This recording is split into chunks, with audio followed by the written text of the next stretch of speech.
दोस्तों European union की जो प्रेसिडेंट हैं यूरोपियन कमीशन की जो प्रेसिडेंट हैं उर्सुला वॉन डर लेyen जो हैं वो पहुंची हैं इंडिया के अंदर। पहले बात भारत ईयू की दोस्ती को लेकर तो भारत यात्रा पर आई यूरोपीय आयोग की अध्यक्ष उर्सुला वॉन डेर लेyen ने पीएम मोदी के साथ मुलाकात की। लग ये रहा है कि जिस तरह डोनाल्ड ट्रंप ने एक मुश्किल पैदा कर दी है टेक्निकली अगर देखा जाए कि भारत में यूरोपियन कमीशन की पहली यात्रा नहीं बल्कि यह किसी भी एक देश में यूरोपियन कमीशन का पहला इतना व्यापक एंगेजमेंट है। सबसे इम्पोर्टेंट बात की है ईयू चीफ ने वो ये है कि उन्होंने कहा है जी कि इंडिया हमारा ट्रस्टेड फ्रेंड है, स्ट्रेटेजिक अलाय है, बात खत्म। और गौरतलब है कि भारत और यूरोपीय संघ के बीच मुक्त व्यापार समझौते यानी फ्री ट्रेड एग्रीमेंट को लेकर उर्सुला वॉन डेर लेyen की ये यात्रा काफी महत्वपूर्ण है। हेलो दोस्तों, जय हिंद। हिंदुस्तान इनसाइट्स में आपका स्वागत है। दोस्तों, यूरोपीय आयोग की प्रेसिडेंट उर्सुला वॉन डेर लेyen गुरुवार को अपनी बहुप्रतीक्षित 2 दिवसीय भारत यात्रा पर नई दिल्ली पहुंच गईं। उनके साथ यूरोपीय आयोग के 22 देशों के आयुक्त भी भारत आ रहे हैं। यह पहला मौका है जब 27 सदस्यीय यूरोपीय संघ के इतने सारे देशों के आयुक्त एक साथ किसी देश की यात्रा पर हैं। इससे यह पता चलता है कि यूरोपीय संघ भारत के साथ अपने संबंधों को कितना महत्व दे रहा है। यूरोपीय आयोग के अध्यक्ष ने अपने बयान में कहा कि यूरोपीय संघ और भारत की रणनीतिक साझेदारी को अगले स्तर पर ले जाने का समय आ गया है। यह हमारे सहयोग पर सीमाएं लगाने का समय नहीं है। इसके अलावा आज अध्यक्ष ने कहा कि भारत यूरोपीय यूनियन का सबसे बड़ा स्ट्रेटेजिक पार्टनर है। यह बयान सुनते ही पाकिस्तानी मीडिया में एक तरफ से हलचल मची हुई है। इस पर पाकिस्तानी मीडिया का क्या रिएक्शन है, हम देखते हैं। आपको वीडियो पसंद आए लाइक करें, कमेंट करें, सब्सक्राइब करें। धन्यवाद। जबकि पाकिस्तान की पोजीशन ये है कि पाकिस्तान जब भी यूरोपियन यूनियन की तरफ देखता है या तो हम उनसे फ़ायदे देखते हैं कि हमें जी जीएसपी प्लस स्टेटस दे दिया जाए, जीएसपी प्लस स्टेटस दे दिया जाए।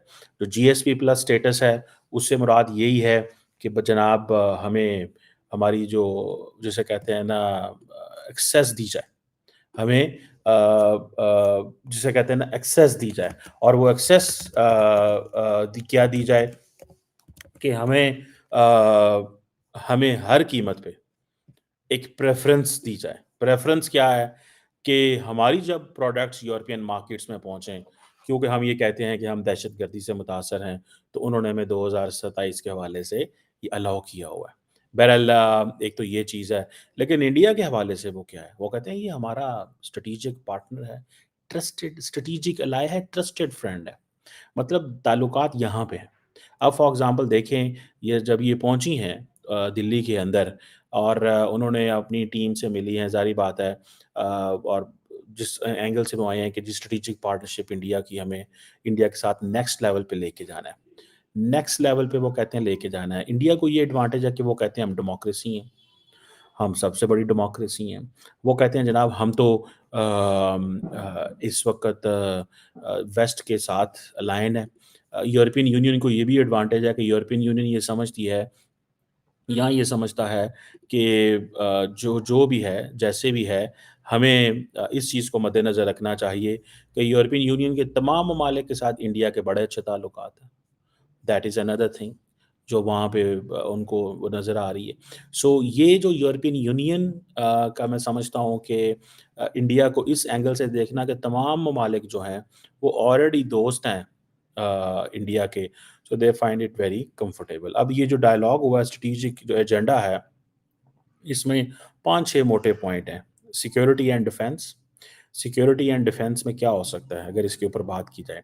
यही हो सकता है कि ग्लोबल जो सिक्योरिटी चैलेंजेस है उनमें हमें इकट्ठे रहना है। सिक्योरिटी एंड डिफेंस में पर्टिकुलरली जो यूरोप को चैलेंज है वो इंडिया का नहीं है। और आपको पता है डॉक्टर जयशंकर इंडिया को कई दफ़ा जो है यूरोपियन यूनियन को कई दफ़ा एजुकेट कर चुके हैं। क्या एजुकेट कर चुके हैं? कि भाई साहब एजुकेट वो सिंपल एक ही चीज़ के ऊपर एजुकेट करते हैं कि भाई साहब देखें, Europe has to come out of this mindset that Europe's problems are world's problem.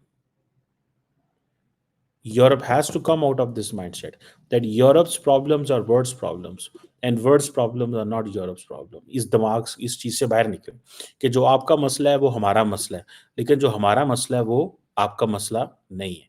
Doctor Jaishankar ने ये ऐसी चीज़ कही जिसको बहुत, मेरा नहीं ख्याल कि डेवलपिंग वर्ल्ड के अंदर कोई बंदा, कोई मुल्क इस तरह की बात कर सकता है।